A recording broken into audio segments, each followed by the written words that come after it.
All right, guys, welcome back to another episode of the Florida Hockey Bros podcast. My name is David. I'm joined by my brother Dario on the other side of the screen there.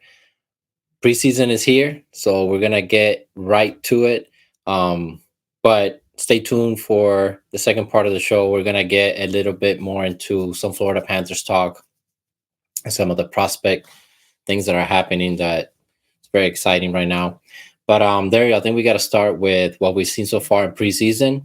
Obviously, the Toronto Maple Leafs are must-watch TV. Even in the first preseason game of the year, they're already making news. It's crazy. It's just wild. You got It did not disappoint. it's insane. I'm loving it, man. I love the sport. So any news is good news. Also, we'll talk a little bit about Swayman, even though we kind of covered last episode, but couple of updates that came out today from the Spit and Chicklets guys.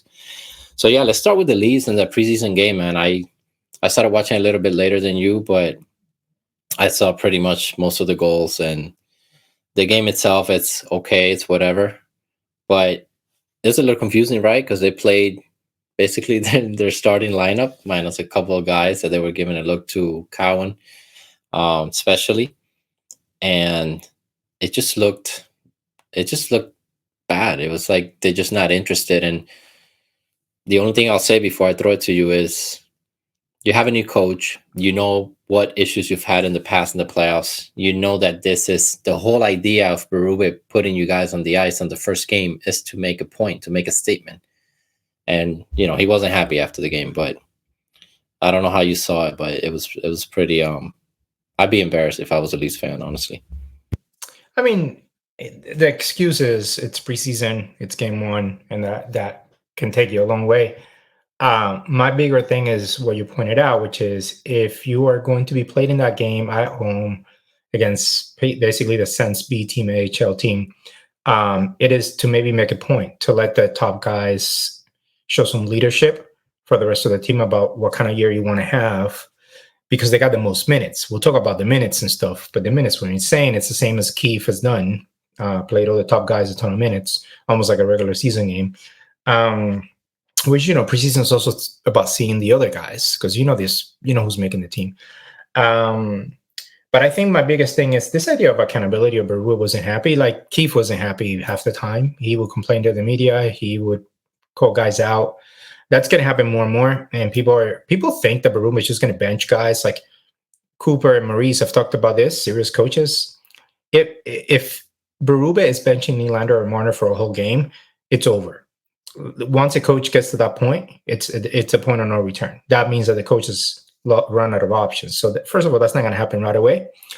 And you're just going to see his frustration mount with this team. Because what I saw is that despite the new coach, despite the narrative, despite the failure, which is more than the new coach, the fact that you lost again in 7 games, the last you couldn't get out of the first round again, that is a motivation that any player should have to come out and kind of show something, right? And you don't have to win. You can allow 5 goals or whatever, but it's the attitude is the way that you play. So I actually have some stills and stuff that I want to go over, just to not so much break down the stills. I actually want to make points about the players instead of just doing it, sort of out of thin air. But my first impression is that this guy, new coach, means nothing to these guys. And it's not going to mean anything in the regular season. They're going to have some great games. They're going to have some terrible games. But the habits are there. And all I could see is that Berube has his work cut out for him. And I'm going to show you the images of the things that he's probably going to be showing the team in some of the video. But man, he was as bad as you could. I don't think people realize how bad it is once you actually break it down. Yeah, and I think you expect these guys to maybe not be 100% ready or focused since it's just a preseason game. You saw it on the first goal. It was just badly defended. Nylander was just kind of out there when the puck was shot. But I think that the point here is that it's more of a self-awareness issue for me. It's, are these guys really self-aware? Do they really understand why Keefe is gone? Because the way Nylander talks about him, you feel like they think that maybe he was the problem. You know what I mean? Like there's just this weird thing going on with this coaching change where the players have kind of taken on this attitude. But I think that what Berube was trying to do is to test them. Maybe he did. He probably didn't even tell them anything before the game. He just told them, "Hey, just go out there and play," just to see who would respond. You can expect, OEL to have a bad game. He's new to the team. Maybe it's slightly different system. He's not used to playing with McCabe or whoever he's paired with. This is who OEL is, David. OEL wasn't great defensively for the Panthers. Like, let's be real. Like he often got caught off guard. He took a lot of penalties. He got caught off out of position. He was in the bottom pair for the most part with Kulikov, and that helps when you have fewer minutes. The second part is, and Kulikov is it's also can play more of a defensive style. When he played with Forsling is an elite defender, can hide your deficiencies. OEL is playing with McCabe and either him or Liljegren. Neither one of those guys is going to defend and save his ass, because McCabe in the game the other day was one of the first guys on the forecheck, like all the way deep in a few plays. Like he's a run and gun kind of defenseman. He's a bit wild. So anyway, like I just want to say, yes, it was a bad game for EL. He's new. He's not going to be this bad every game. He was pretty bad defensively. We'll see it in the images. But I will say, I just want to name that this is one of the issues with OEL, is that he's a good player to have in a certain role in your team. If you're expecting him to play on a second pair and play 18 to 20 minutes a night, you're going to get a lot of that. A lot of those bad defensive plays. Yeah. And again, my point was not really about, the quality of player, but just you expect something to feel out of normal with Cowan, with OEL, with the newcomers, even Pacioretty, who had a good game on paper. But that doesn't justify, Matthews and Marner and Nylander having such a boring game, honestly. Matthew Nice, he plays hard. You can see it. But the other guys, I just don't know. I don't know. I saw some video actually on Twitter. Someone was breaking down all the goals. Well, I think 4 of the 5 in regulation. And how it was all was caused by the same thing. Both defenders from the Leafs went back to back check on the puck, and they both went into the boards, leaving the front of the net open. So the forwards have to slide in. So it's clear that they've already been instructed, and this is very similar to what Keith was already doing. So this is not a huge change, but basically both defensemen are going to the boards when the puck gets dumped in, which means the forwards have to come in, or at least one of them has to be in front of the net. And they were at times, and they still got scored on. So what does that tell you? Perfect segue, bro. Let's do this. Yeah, let's do the slideshow. All right, let's see what you got here. Let's see if I can do this. Oh boy. All right, here we go. Like a boomer. There you go. All right, let me maximize this. All right, so this is the first goal. So to your point, these are Riley and Tanev going after the same guy. Yeah. And they go all the way deep. Tanev's out of position. He kind of pulled an Ekblad here. Riley already has his guy. The puck is going to the boards. There's no reason for Tanev to go chase him. But anyway, preseason, they'll clean that up. But yeah, they both go to the board. So you're already seeing a habit of the defensemen being hyper aggressive on the back check. And then what happens is puck goes to the corner, comes out from the corner. So the defensemen are back here. And to your point, now are the forwards here. This is Nylander, the center, the newly minted center. And this is what I want to show. The puck comes out here. And now you got to count on these forwards. I don't know what the other forward is. I'm guessing guarding the other point. But I want to highlight this real quick, because we talk about Nylander being a complete player. Nico Berger today said he's a complete player. He's a leader. He's grown so much to become my favorite Leaf. They wanted to play center. This is what Berube is going to see in video, right? It's not even a video. It's just a still. Look where he is, right? At the edge of the circle. Look what this guy is at the top of the circle. It's like three feet out of the circle. Now look when the shot takes place. The guy's all the way inside the circle. That shot has already gone in. It actually was in between them. Nylander, look, he's barely drifted a little bit. He stays put. He doesn't block. He doesn't do anything. He just looks at the shot go by. Dude, doesn't attack the puck, doesn't attack the player as a center, right? And look where he is at the edge. He's still kind of at the edge of the circle, whereas the other player, look how much ice the guy took to go all the way in and get that shot in. He gave him that entire piece of ice. And this is Domi next to him, right?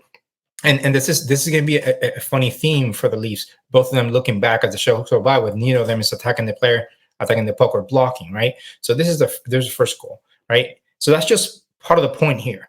Domi, I mean, I want to highlight this about Domi. He was -3. He has 0 hits, 0 takeaways, 0 block shots, and he was zeros across the board. He didn't do anything in the game. He had no engagement. There was no hits, no blocks, no shots, nothing, and he was -3. He did nothing in that game, and that you're playing him on your second line. And Nylander as a center was -2 until he scored that extra man goal. So anyway, that's the first play. But this is the whole point about these guys being elevated, and it's a preseason game. But look at some of the other teams and the numbers they put up. The Panthers had a bunch of block shots in the games that they played against the Predators. You know why? Because they played a lot of the roster players too, and the top guys wanted to set an example, and these top guys scored, and the top guys blocked shots and hit and did this stuff. As a unit, the forwards for the Leafs in this game has 0 block shots as an entire unit. The Sens had 9, just for comparison. All right, here's another thing to your point. This comes out of the puck going around the back of the net. The Leafs chase it. This is OEL and McCabe. They both chase the puck behind the net, and look what happens. All 5 players of the Leafs on the same side of the ice, right? And the puck is right here, loose in the middle. Who's that? Who is that skating into the circle from all the way from the left? That's gonna be that's a forward. I can't tell who it is. I don't know what that might be the 4th line. So anyway, but this is what's funny. This is what's funny. All right. So the puck is here in the middle. Obviously, this guy for Ottawa is gonna get it. Because 2 guys are battling, and OEL is gonna stop.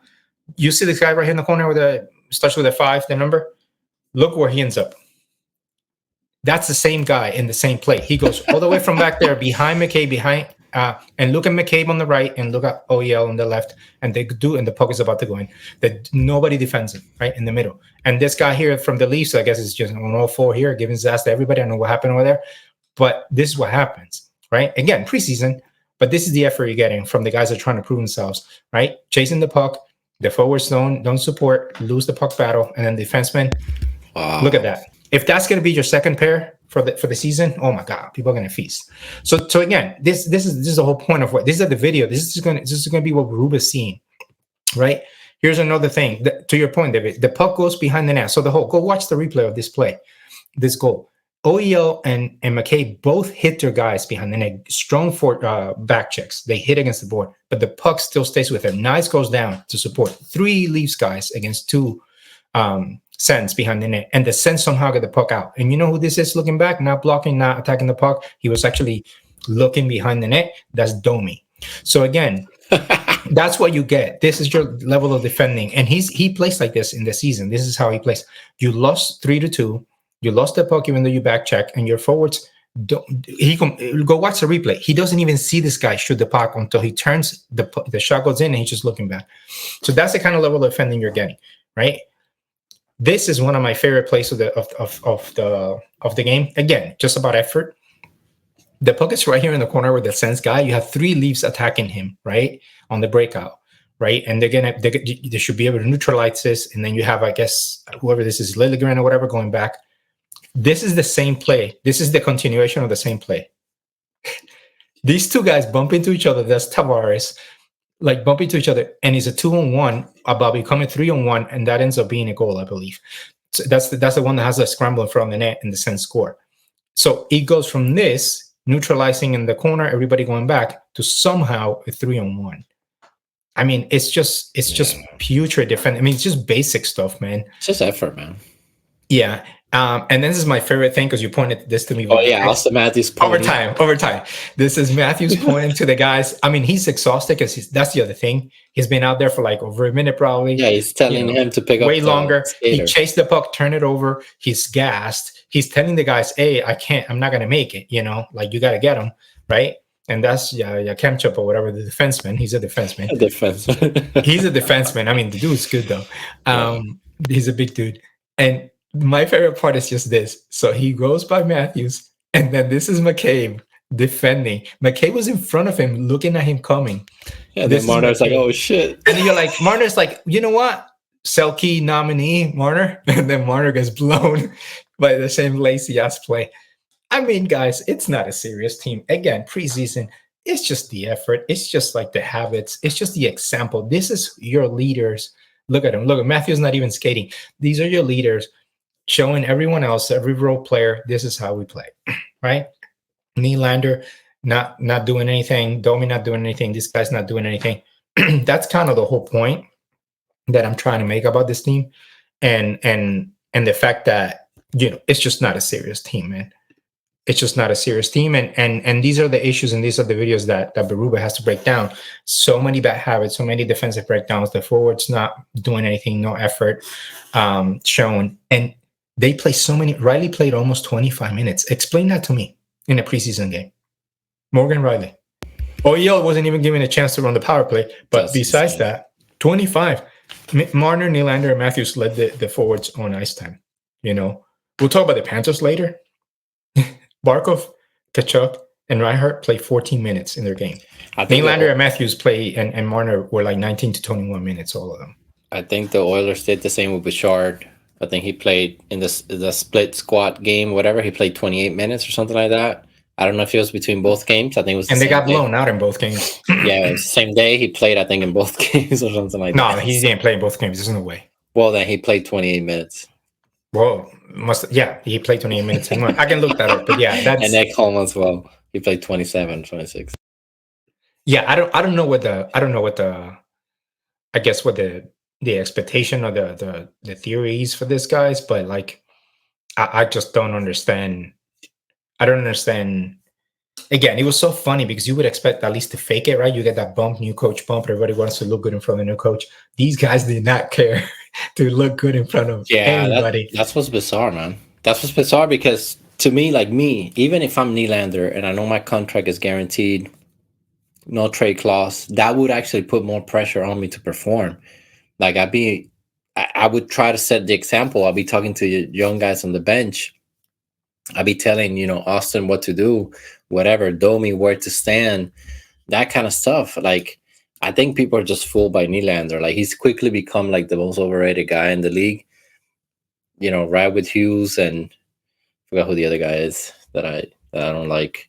Where it's just bizarre, man. Like, the thing is this, right? Like, you get 90 points or 98 points you got last year. You get 90 points, but then you're responsible for like 40 goals against or 20 goals against during the season. It matters. Those are goals that you could be losing, be causing your team to lose or whatever. So it's not like when people just look at the numbers and the production, it's so deceiving. Bouchard is a perfect example of a bad defenseman. He's not a good defender that just gets his points or whatever, and because of that, he's overvalued. So yeah, and that's the thing, is it's how you evaluate and develop a culture, a style. They're talking about the style, the systems, and people don't really know what that means, or what that looks like. We can transition to the Panthers, because I mean, with the Leafs, I don't know what else to say other than we'll see what happens, and I'm curious to see who gets cut and who gets waived, and how they're going to make the whole pressure thing work, because obviously already he's going to get a contract. I'm still looking at the lines. If they really go with Nylander at center and they're so thin at the wings, even their top six, outside of that first line with Nyes, they don't have much. Because you're going to have Domi, you're going to have John Croak. Like, who's going to play in your second line? Is it going to be Robertson, McMahon, whoever you put in there? It's not quality. Your third line with Tavares and Pacioretty, both guys are old and slow. That's only going to get worse as the season goes on and they get tired.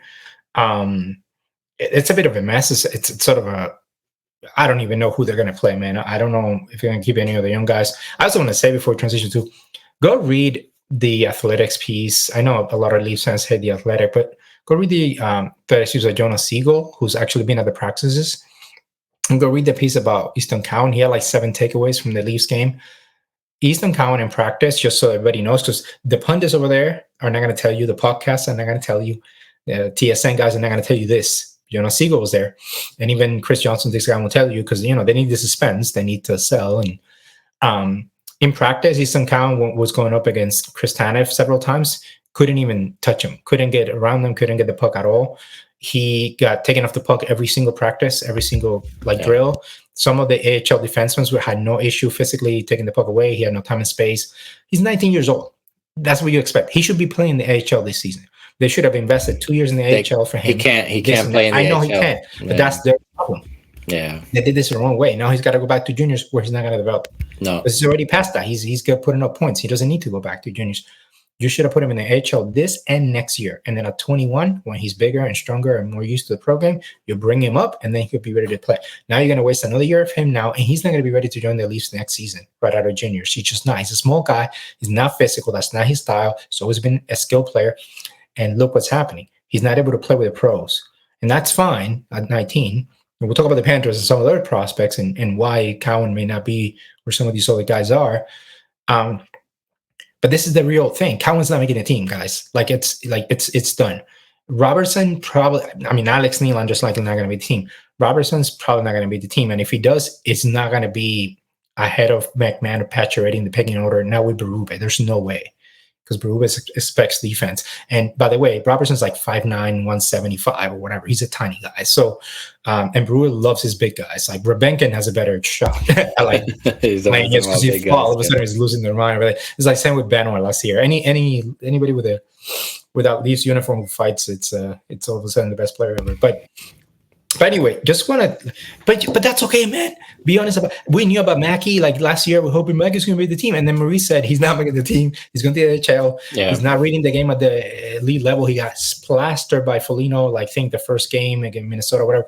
Like, you could see that he needed to grow. Sertif needed to grow. They got sent down and had a great season, and they got stronger and faster. But you have to be honest. Like, Mackey couldn't make the team. He's not there, and he was 20. He was coming out of college, so.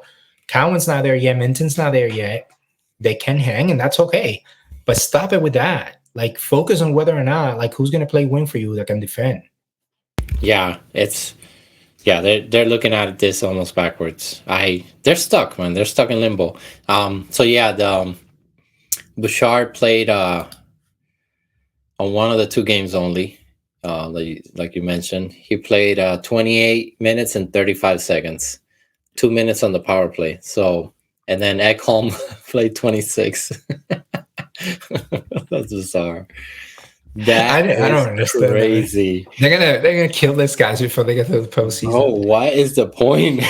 Ekholm's like 34, man. You gotta take it easy on him, dude. But what for, man? Like, I think that was the second game. So they lost the first one 6-1, and they said, "Fuck it, we're not losing this one." Forsling played 17 minutes, bro. You know who led all Panthers defensemen in ice time between the two games on Sunday? Jacob Mekna. You ever heard of Jacob Mekna? He's going to be like the 8th guy for the Panthers. So, Mike Benning was like, over 20 minutes. Like, yeah, it's the way that these franchises are run are so different. And we've talked about this in the past, why Southern teams or certain teams tend to win more. In Canada, you know why those guys are playing all those minutes? Number one reason, the fans, is the pressure from the front office to satisfy the fans and play the stars. They have to. Berube, you were saying Berube maybe didn't tell the guys and they were going. I don't buy that. Berube knew he had to play the stars and he had to play them a lot. Especially when he was chasing a result. They played him all those minutes and rally those minutes because they were trying to win the game. That is not the point of a preseason game, bro. Exactly. Why have that comeback in the third where you outshot the Senators by like 19 goals? It was like 19 shots. It was 22 shots to 3 at one point or something like that. If Berube, I would say this. Sorry, bro. Like, if Berube, this pisses me off so much. If Berube was the coach you guys make him out to be, you know what you do in that third period after the first two putrid periods that the Stars played? You played the bottom six twice as many minutes as the Stars, even if you lose 7-2. That's what a coach. That's how you send a message. He can't do that. He can't. He will get drilled by Shanahan and ownership. Like, I don't think you guys understand what you have. And again, I'm trying to be real. I'm not trying to shit on your team. Like, you guys, until you get it through your head that it is the rotten culture comes from the top, and that the coach's hands are often tied, including Keefe's, and that these players are enabled over and over and over, and that is not going to change because they're selling the jerseys and the tickets, and now everybody loves Nylander, even though he's a joke to anybody outside of the Leafs, outside of his skill. Like, we all know he's super skilled. Any other fan outside of the Leafs also knows the dude is a joke as a player. Yeah, it's just a infatuation that we have with with certain stars and certain players, and I guess he brings a lot of young fans to Toronto. Like I said, if you look outside the stadium, there's a ton of younger fans, a lot of newer fans from the Matthews era and And Nylander and European Marner. fans. Yeah, so they do have a lot of fans that basically started 10 years ago. You know, they were young or whatever. Now they're in their early 20s or But that's what teenagers. happens with Cowan. They're little stars. Look at them in Minton. They're stars locally in the OHL, bro. Yeah, In juniors. And then they join the team and everybody follows them, which I get. But, yeah. There's nothing wrong with being a fan. but that's not how what winning is like. That's not what it takes to I win. mean, you've seen what losing is like the last 8 years, and like just because you're close to something doesn't mean that you're ready. Sometimes you lose a game 7 or whatever, and you think, you look back the way they lost to the Bruins and the Canadians in the COVID season, and you that's why you keep rolling with it, because you see it and you're like, well, this team is talented. We were almost there, but then that losing in 5 to the Panthers, that should have been it for Keefe, honestly. And then you should have had a new coach last year, Berube, to see what he could get out of the guys. So then you roll into this year like ready, because if he does try to change the system, they're gonna look different. They're not gonna look as good as always on offense, because they're gonna have to back check and get into the defensive zone more often for the forwards. So let's see how that goes. All right, let's talk a little bit about the Panthers and a couple other prospects that they're gonna give another look to. I think Panthers were not known for their prospects. Obviously, they were like always 28th in the league for like the last few years. And Zito has done an excellent job. We've mentioned that in the past, of drafting, especially in the second, third, and the later rounds, finding the guys like Sachin, obviously Mackey in the first round, and players like sort of Vilmanis, Jack Devine, who's in college. All these guys there's potential there. So yeah, lead us away here with all your research. Yeah, and if you're a Leafs fan or any other kind of fan, this is maybe a look behind the curtain of how different teams built up their culture and the roster. Whatever, bro. You can hit all you want, but this is the shots fired. This is what makes this is the whole point of me wanting to do this with you. Is I like to break down this stuff because I feel the average fan does not care to look or doesn't understand. Yeah, that's a good way to put it. No, I'm serious. Like I know it sounds conceited or whatever, but it's laziness, because a lot of fans are not really. It's not that they're dumb; they're just ignorant.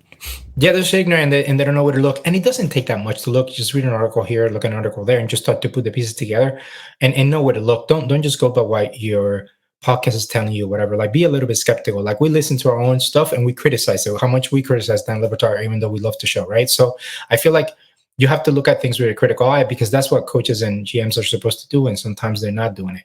With the Panthers, what I've really liked is that not only that Maurice has built a culture over the last 3 years and whatever, the last 2 years and stuff like that, but it's like the prospects coming up now for the Panthers. You're seeing the logic from Zito about the kinds of players that he's drafted, right? These are all guys who have played in the bottom 6 for the most part, who have to earn their spots, who have had to do penalty kills. A lot of them have been captains.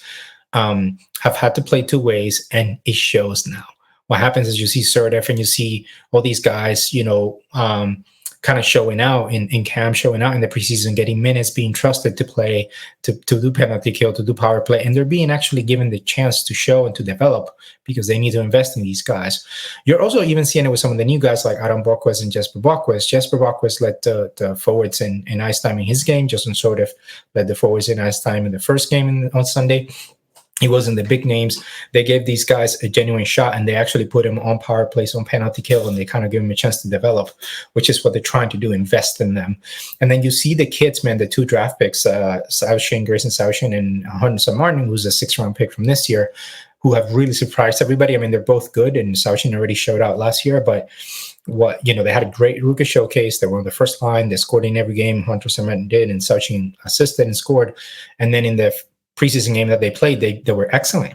And not just because they scored, is how they scored. That video of Hunter Martin losing the puck in the corner, chasing behind the net, chasing the guy, taking the puck, and then Sawshin gets the turnover and gets it back to him and scoring a give me kind of in front of the net. That's a typical prototypical Floyd. Same way that you could break down this Leafs video, you could break down that video to show how you shoot for check. And these are an 18-year-old and 19-year-old, not trying to be flashy like Easton Cowan or Minton or like pumping the crowd or whatever these poor kids are like being taught to do. These kids who are no names in the bigger picture, you know, they are out there for checking they're scoring the right way are so young that now they have been rewarded. Now they're not going back to the WHL right away. They're going to be kept in camp for a whole week and they're probably going to play at least another game. And today they were both with the first unit out there practicing. So that is how you earn your keep, right? And this is what I love about Zito. He's finding these guys, and then you have Josh Davies and Phil Manis and all these other guys who performed really well in the game and got a lot of minutes. Josh Davies had an incredible. Domi had like 0 goals, 0, -3, 0, 0, 0, 0. Josh Davies was a plus player. He had a goal, he had an assist, he had like 4 hits, he had like 2 block shots, he had like takeaways. The dude had like an incredible game, and they were all playing not with stars. You know, they were playing in the bottom 6, middle 6.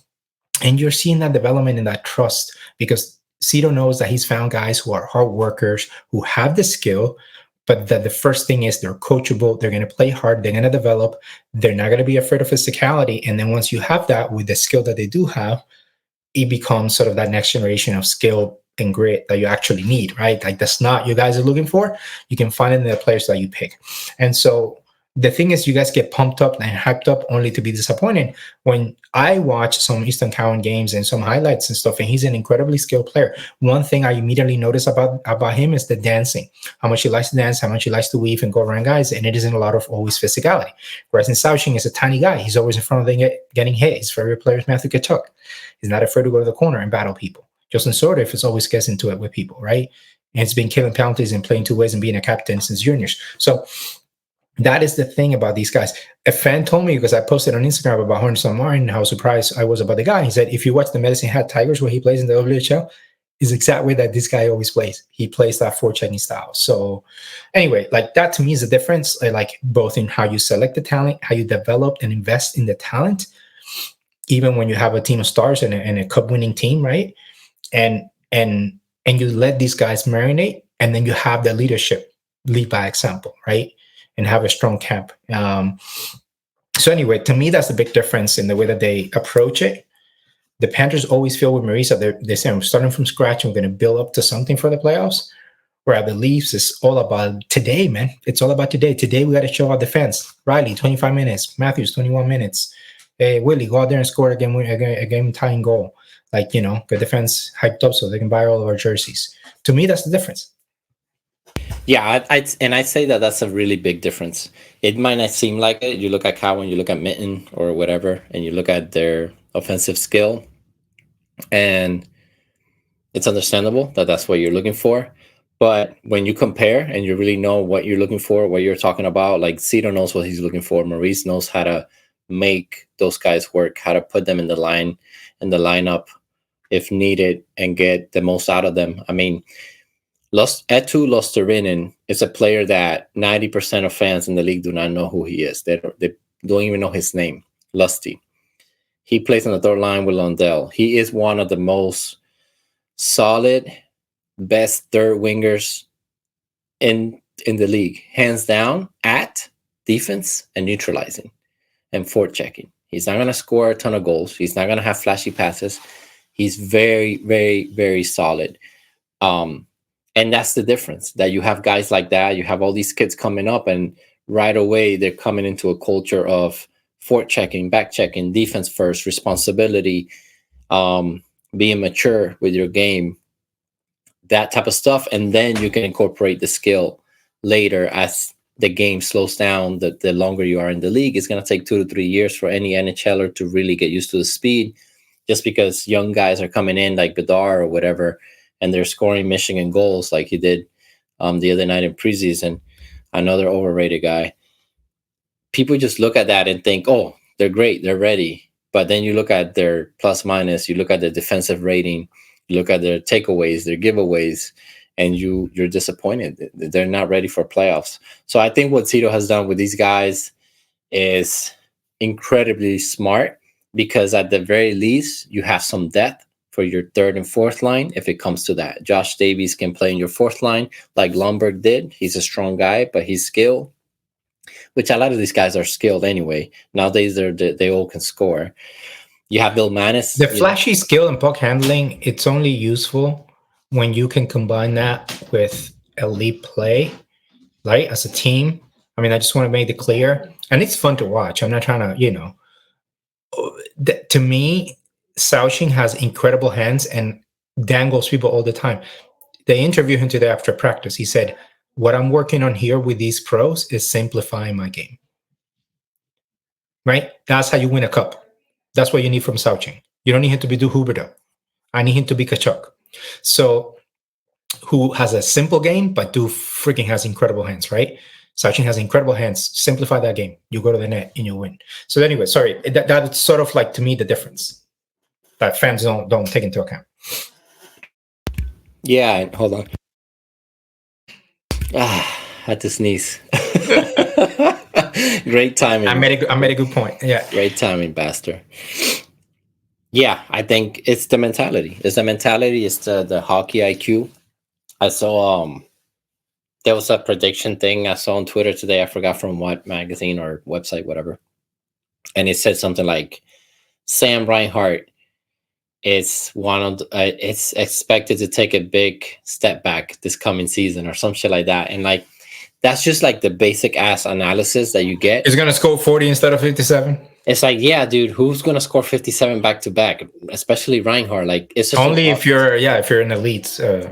It's such an obvious thing to say. And it's also why like most fans don't really know the game or their own team, because they're just going to look at that. We've always mentioned, JB from Kipper and Bourne talking about Reinhart doesn't have the flashy skill or whatever. He wouldn't pay him $10 million when he's far more valuable than what you get out of Nylander, and even Marner. Well, they should know that we made a finals with, Reinhart scoring 32, 34 goals in the season. Yeah. So, and Kachuk had a down year, so, he can make up for some of that. So, yeah, I think, to me, I think it's just a way back. It's okay to do both, right? You can separate. I appreciate the skill. Like, Bedard has incredible hands.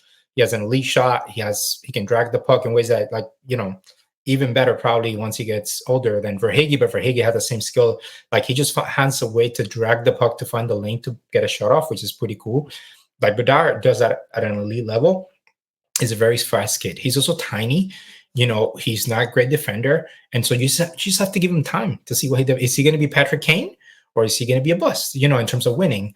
And the same with Jack Hughes and the same with all these guys. You just got to give him time. I mean, look at some of the Rangers. Look at Panarin. Like, you have all the skill in the world, There's Kucherov on one side and there's Panarin on the other, right? Not the same guy, man, even though they both have the same skill or very similar skills. So, to me, that's the thing. And you could say Marner versus Kachuk or whatever. You could pick whoever. And we talked about this in other shows. Like, it's going to be more and more, of these skilled guys coming up who are not working on their two-way play, who are going to be all over the league now because the game has grown. So you're going to have a lot more skilled star players than we used to, who are not winning cups, who are not able to get into the same team and win a cup because of the cap, the way that they used to, right? Because when Iserman couldn't win, what do? Load that team up with 6 Hall of Famers and then you win. So anyway, that to me is a way to think about that. Is that that's going to happen more and more. So the team construction and the way you play is going to matter. And Lustrine is a great example to your point. I'll take him over Domi. I'll take him over Nick Robertson. I'll take him over Alex Nylander. I'll take him over any third liner that you want to have for the Leafs. And yes, he's a player that a lot of people think about, a lot of people find, but he's out there shutting people down. He's out there fighting on the boards, making key plays, and he can score the key goals. And so, that's the difference. A guy who's getting paid less than Domi, and I would take him any day for the playoffs, any day over Domi. Yeah, and it's just overvaluing guy or not looking at the right things, and that's why I say Zito does a great job with that. He knows what to tell his scouts to look for. Give me these 3 or 4 things, attributes, whatever you want to call it, and I can work with that. And then we'll work on the scoring later or whatever. I mean, the Panthers won a cup, not scoring a ton of goals, not being the top offense in the league. When they were that, they got embarrassed in the second round by the Lightning. So yeah, I think it's pretty safe to say that some teams kind of have it figured out, or some GMs know what they're really doing in depth. Not just for the coming season, but for the future. and some are just kind of going and rolling with the punches, like Treliving is in Toronto, where he's just kind of going with the flow. What is the plan? Yeah. Do they have any draft picks worth developing? Like, I mean, outside of Cowan and Mitten, who keep getting mentioned. I know they just got Ben Danford. They get Ben Danford at ALC, even though he's only 18. He just got drafted. Yeah. Like what about Nimala? What about all these other names that they keep throwing around? Like, Hildeby and now Gurbankin. Like, are they ever going to get shot? Are they what you need to develop these guys, right? You need to develop their two-way play. You need to give them a role. You need to say, hey, George Davies, you're never going to be a top 6 winger, but man, if you can figure out how to be a lead top, bottom 6 guy on the wing that we can trust and can kill penalties, you'll be even better than Lundberg. We can use you in that role. That's the conversations that they're having with these guys in development, and then the AHL is going to put in that exact role to develop, to see if he can make the cut with the Panthers. And if he can make it, there'll be another guy waiting right after him. So that is the difference. Like, are they doing that with these guys? Are they going to try them ever? Are they going to get a chance? Or is it going to be just the names? Like Nick Robertson, like, how long do you need to give him until you realize he doesn't play any defense and he's a tiny guy? And like, I don't understand, man. I think it's a combination of just bad development, going after names, trying to sell jerseys and stuff, and not having an actual program, like an actual like goal. And I feel like Zito is obsessed with that stuff, and exactly what I got Maurice, and that's what Maurice specializes in, right? It's almost like a hockey school, and these guys want to develop these kids, and they have Greg Kinnear, is Greg or whatever, like Greg Kinnear. Wow. But whatever, the coach from the AHL, it's what's his name? Shit, I'll look it up. But it is Kinnear, but I forget their first name. Yeah, see if you can look it up, David. For the Checkers, so he does the same type of development and same type of system that they run in the NHL, where the Panthers do, to make sure that those guys can transition back and forth very easily. And that is, I think it's Jordy. I don't know. So anyway, to me, that's the whole point. That's the whole point of trying to develop these guys, of having a plan, of knowing what they're evaluating, man. And I've seen in the preseason for the Panthers a lot of excitement around the young guys. Getting the minutes, being developed. Some of the draft picks surprising, and it's just refreshing to see that development and to see that plan actually starting to work out. It is just pretty cool that Zito's finding some really good gems outside of the first round, because he hasn't had a first round pick since Mackey. And then on the other side, I'm looking at other teams like the Leafs or the Oilers or whatever, and I'm just seeing a different approach to the whole thing. It's more about like looking, like scoring goals is not the way to evaluate it. Like that's the whole thing. Like, oh, who scored or who scored? Scoring goals shouldn't hide all the other deficiencies. Like Nylander scoring means nothing if it's playing defense like shit. Yeah, the point is it's gonna be the same shit for the Leafs. Like I can't see that team making a deep run. I can see them winning a round because of skill, and even if they get outplayed, they can still outscore some of their problems. As you saw in that third period in the preseason game, they took it to them, and they're able to come back with the skill that they have. And actually tonight's going to be interesting. They play the Senators again, and looks like they're going to rest most of the stars. Which, by the way, I just read Austin Matthews did leave the practice early today, upper body injury. Berube confirmed, but says that it should be nothing serious, so he should be fine to go. Yeah, those are day to day. So he should be fine. It's probably just bruised or whatever. But it does look like they're going to rotate a little bit more tonight, and I'm sure they're going to play hard. They're playing in Ottawa, I think, and they're going to want payback for that embarrassment. I hope Ottawa plays Brady Tkachuk in some of the big points. No, Ottawa Sens. I saw the Sens. They're playing like 70% of their starters. They're not playing everybody. Yeah. But yes, the top two lines. I mean, Cousins is on the second line, bro. So it's gonna go down. It's going down. Cousins. It's gonna be a nightmare for the Leafs. He went to the perfect team, dude. Oh, I was so happy when I saw. I told them too. I commented. I was telling the Sens, man, you got a good one. Like I know everybody hates them, and I did not want him in my top 6. No, but he fits right in there. He just played in the fourth line for the Panthers the whole time. I'm more than happy to have him there, because he does bring hustle and hits, and he's not as dirty as people make him out to be. He kind of plays on the edge, but But he definitely is a really good addition to that team. I think he fits right in, and he's going to be a good depth piece. And yeah, for any Leafs fan who made it this far, you can make fun of me for making a '90s renowned actor Greg Kinnear the Checkers AHL coach. You know, I still remember you got mail and all that stuff. Where was it? I think it's Gordy Kinnear. Jordy or Gordy? Jordy or Gordy, but I think it's Gordy. Yeah. I didn't know his first name either. Close enough. Yeah, and yeah, the last thing is Maurice did confirm that Nosek will be out a few weeks, not just a few days. He's going to be at least out a few weeks. So I'm assuming that probably means a month and a half to 8 weeks. So he might not come back until November. So yeah, what I'm curious to see now, whether they're just going to run with Greer and Whistle and some of these guys, or if that maybe means sort of can play center on the fourth line. Yeah, because they need to penalty killer. So yeah, exactly. And I don't think Whistle or Greer are natural centers, and Jesper Bockquist is not a good face-off taker. So I think they do want Bockquist in the wing. So I could see Sordiff, Bockquist, and Greer as the fourth line. Anyway, I think I will give Sordiff a couple of weeks just to test them out on the fourth line until Nosek's back, and then send them down. But I don't know. With Maurice, you never know. So who knows? They might even get somebody off the waiver wire for a little bit.